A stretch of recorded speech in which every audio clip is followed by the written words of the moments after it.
Brandon McMillan has spent his life training all kinds of dogs, all breeds, all sizes, all ages, and all personalities. If there's one golden rule he's learned over the course of his experience, it's this. When it comes to dog training, there are no rules. All right, guys, let's go play. Come on, go on. There's no single one handbook to train every dog in the world. Every dog is unique in its own way. There are hundreds of different breeds, hundreds of different personality traits, and hundreds of different problems. And there's hundreds of different ways to solve those problems. Stay. Perfect. Nice. Is the family active? Do they have another dog, possibly two dogs? Are there other animals in the house? Do they have kids? Every problem is unique and subjective to the situation and the surroundings. Okay. The bottom line is you have to find the right solution for the right problem. That's not always a simple task. Sometimes developing a successful training approach demands creativity. It also means expecting a few curveballs along the way. Sometimes you think you have the perfect dog for the perfect family, and then one factor comes into play and changes everything. Such was the case with Willie and the Smythe family. They live in a great house, great neighborhood, but then I went there and I was hit with a major curveball. They had a pool in the backyard. I would not feel good about releasing a dog if the dog was not properly pool trained. Even the best swimmers can drown if they don't know where the exits are. After determining that Willie was not a natural swimmer, Brandon took him to a special pool made just for dogs. Oh, Willie. You know why we're here. Safety first. Pool training is not about teaching the dog how to swim. It's teaching your dog where the exits are. Good. Find it. Good. All the way. There you go. Right here. Good boy. And I slowly just baby step it away. I take him only about a foot away from the ramp inside the pool and let him go. He turns right back around. Find it. Right here. Good. And he gets where the ramp is. Where'd it go? Nope. There you go. Very good. And then I just move it to 2 feet away and then 3 feet away, where eventually I take him across the entire pool and aim him any direction. He knows where that ramp is. He's got it down. I'm confident. Go find the exit. Very good boy. All the way. Way out. All the way. Good boy. Very good boy. Willie learned very quickly where the exits are, but that meant absolutely nothing if he couldn't find the exits in his own pool. To be sure Willie was able to get out, I needed to take him there as well. It's the dog's first instinct. Wherever it falls into the pool, it turns right back around and starts trying to get out right there. Good. If he didn't know where the exits were, he would just paddle uselessly until he ran out of energy. Good. There we go. Very good boy. You find the exit. You find the stairs. Good. Here we go. Good boy. Good. Here we go. Good. Willie did just fine. Once I knew that he was good with finding the exits, I was good with giving him to his new family. Every dog has its own distinct personality. Some are high-energy workhorses. Some are affectionate lapdogs. And others could use a little motivation. But a dog's personality isn't the only factor in their training. Physical limitations also play a paramount role. One of the more challenging dogs I've ever had to train was a Papillon mix named Kai. He was a great dog. He was very smart, very well trained, but he was missing an eye. See that? He would get spooked on the side that he was missing an eye. See, things are gonna happen over here, okay? Kai's potential new owner, Ashley, didn't see Kai as a special needs dog. She just saw him as special. She lives in a townhome right by the beach. She's very active. It's a perfect location for a dog. So I sent her pictures of Kai. What drew me to Kai was his sweet little face. He just touched my heart the second I saw a picture of him. His left eye is missing. So the connection with my sister is that she's legally blind in her left eye. It's just like, it solidifies the reason even more to have him in my life. But before uniting Kai with Ashley, Brandon needed to teach Kai how to see the world from a different perspective. Kai, he had no peripheral vision on the left side, and it really affected the way he walked on a leash. So it changed the way I trained him. There's a traditional rule that dog trainers have when they walk dogs, and it's you walk the dog on the left side. And it's an old technique that comes from the hunters when they used to walk their dogs out in the woods. They would hold their rifle in the right hand and hold the dog in the left hand. We still walk dogs on our left side because nowadays we answer cell phones and we open doors and shake hands with our right hand mostly. Hello. With Kai, I'm gonna switch everything around. Everything you've been taught, we have to switch sides now. Come on. The reason why I'm doing this is very simple. Kai has no eye on the left side. He has no idea what's going on over there. Come on. I'm gonna walk him on my right side. He can see everything on his right side. He knows that I'll protect him from his left side. Good, oh, look at that, perfect. Nice.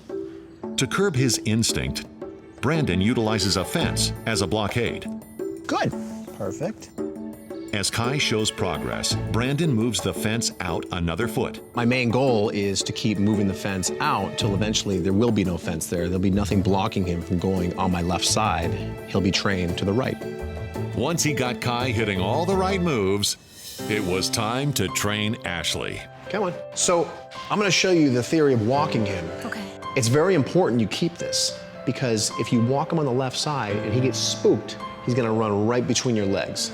He can get injured that way. Yeah. Learning to walk Kai properly on the right side instead of the left side posed a little bit of a challenge at first, but I think with some practice, we'll both get the hang of it.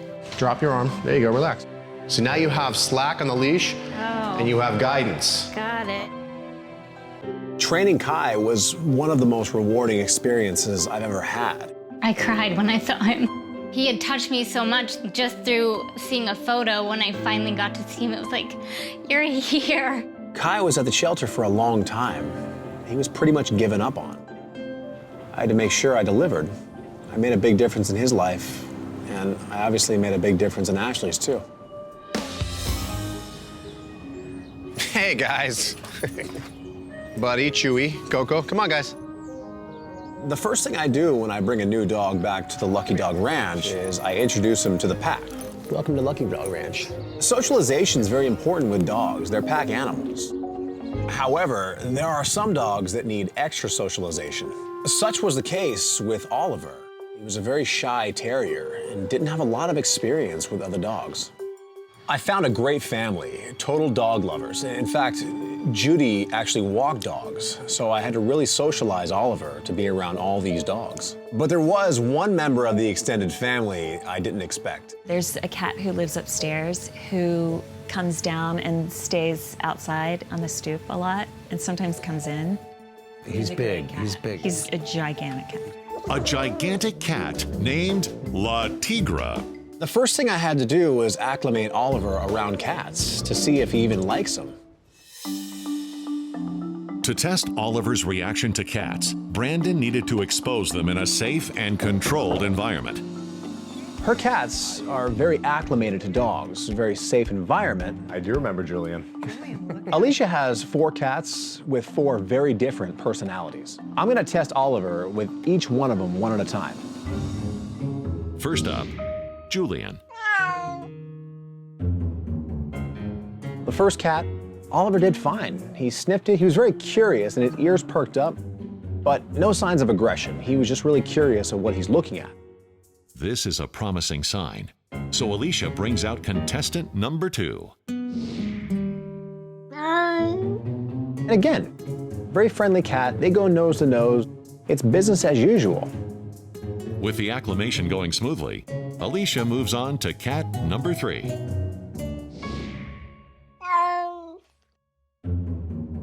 Come here, sweetie. And Pishu is turning out to be a real fraidy cat. I'm right here, right next to you. See? It's not so bad. The third cat was actually a little more timid of Oliver than Oliver was of it. So Alicia brings out the final contestant. The fourth cat, that's when things got interesting. She says, if anything's gonna happen, it might happen with this cat. Oliver picks up on Luna's lively energy. The fur is about to fly. You're curious what it is. All right, all right. Oliver took a couple shots at the cat. So I had Alicia sit right next to me, shoulder to shoulder. And this is a technique that I do with smaller aggressive dogs just in case. I held Oliver in this arm and she held the cat in her left arm. Just in case something happens, we can turn our bodies quickly and avoid danger and hold the dog and cat in a position to to where they're not in danger of each other. You're in my hands. Nothing's going to happen to you. Before long, Luna and Oliver cool down and put their differences aside. It's just a kid. You're gonna see plenty of them. But how Oliver would react to La Tigra remained to be seen. As I was walking up the steps going to their house, lo and behold, there was the big cat sitting right there, and Oliver was face to face with him. It could go really well, or it could go really bad. I see the tension in the cat starting to rise. I hear this low rumble in the cat starting to build. And Oliver, I see his body. There's no posturing, the ears don't even perk up. Oliver does not care whatsoever. La Tigra makes it clear that this is his territory. Yeah, that was a warning. Oliver didn't react at all, which is exactly what I wanted. You see that? It means do not touch. La Tigra's personality may have posed a sizable challenge to Oliver, but that's nothing compared to what Coco is about to face.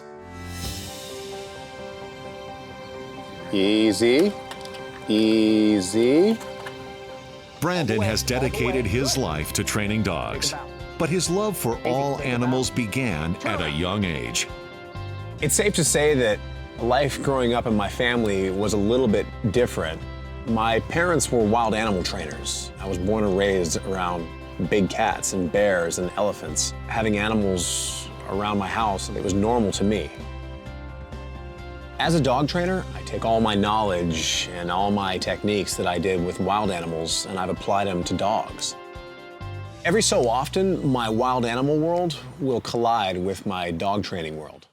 Such was the case with Coco. Coco was an extremely skittish border collie mix. She was frightened of everything. Now, the family she was going to, on the other hand, very social, very active. I had a lot of work to do on Coco in order to get her ready for this family. To socialize her, I basically just took her everywhere I went. It was a day in the life of Brandon. Watch me. There you go. Now bring it here. But there was one stop on this journey that you didn't see. I had a little surprise for her. Actually, a big surprise. These are elephants that I've worked with for the better part of my life. They're both rescued elephants, and they have over 140 acres of open land to roam on. Susie, big ears, big ears. And there is a point to this. A dog like Coco is scared of just about everything. Give me big ears. And the best way to get her over this is acclimate her to the most random things, like an elephant.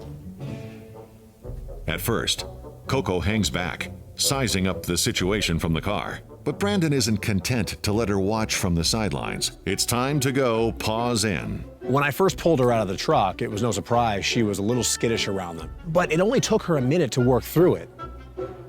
Good, good, good. She's focusing on me. She's focusing on the trainer, which is exactly what she's supposed to be doing. Good, good. Stay, stay. Come here. Come on. Come on. There you go. There you go. No big deal, right?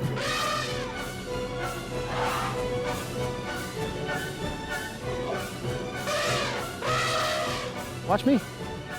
Watch me. As the elephants trumpet and march like nothing she's ever seen, Coco overcomes her worries completely and starts leading the parade like a champ. There's no one strict formula to training, and sometimes the strangest approach can be the most effective. Every rescue dog comes with its own set of unique challenges. But the truth is, training a dog is only half the battle. Excellent work. A well-trained dog means absolutely nothing if it's not maintained by the family. One of the recent families that I worked with were the Zubers. The boys, they had a ton of energy. When you have boys that are that young with that much energy, it could be a tall order trying to get their attention. So I had to think a little out of the box. I got a surprise for you boys. Yeah, it's a really good surprise. It's always difficult to teach young kids how to train a dog because their mindset is often the same as a puppy's. All they want to do is run, jump, and play. So I had to teach them through something fun. Every kid loves art. So what I had him do is I had him practice strokes. Instead of hitting it really hard like that and going up, I want you to go like that. You see how it's light here, it gets dark in the middle and light at the end? Little did they know I was teaching them how to train a dog. I was giving them muscle memory. This is a sit, and I wanted them to practice this muscle memory over and over. The boys, they seemed to like it. They caught on very quickly. But the big question was, could they retain it? I think you know them, huh? Buddy, how you doing? How's the painting going? Great, Good? great. I gave the boys a homework assignment, and they did very well. I noticed their strokes were very fluid, very smooth, which is exactly what I look for. So now it's time for me to teach them how to train. Take a good look at that. Let me see your hand. Put it like that. You see that? Exactly like that. Now remember, sideways. How does it go? Good. Now do it without the painting. Let me see you do it. Like that. You see this? It's like that. Boom. Now here's what I want you to do. You have to teach them. That's what an older brother does, okay? So show them. Let me see you show them. Okay, watch Jordan. Sit, sit, sit, sit, sit, sit, sit, sit. Now show them stay. There you go. Perfect. Stay. Jordan, if they're doing it wrong, correct them. You're the pack leader. This and do that. Okay, that's what you. Stay. The kids really impressed me. They showed me their desire to continue the training on Lolita, and they showed a lot of interest in wanting to train Rascal. So I'm feeling really good about bringing Lolita over to her new home. Stay. So Jordan, listen to me. Whenever Lolita comes, it's up to you to teach your younger brothers how to train a dog. I'm gonna teach you and you teach them. Okay. We got a deal? That's what I like to see.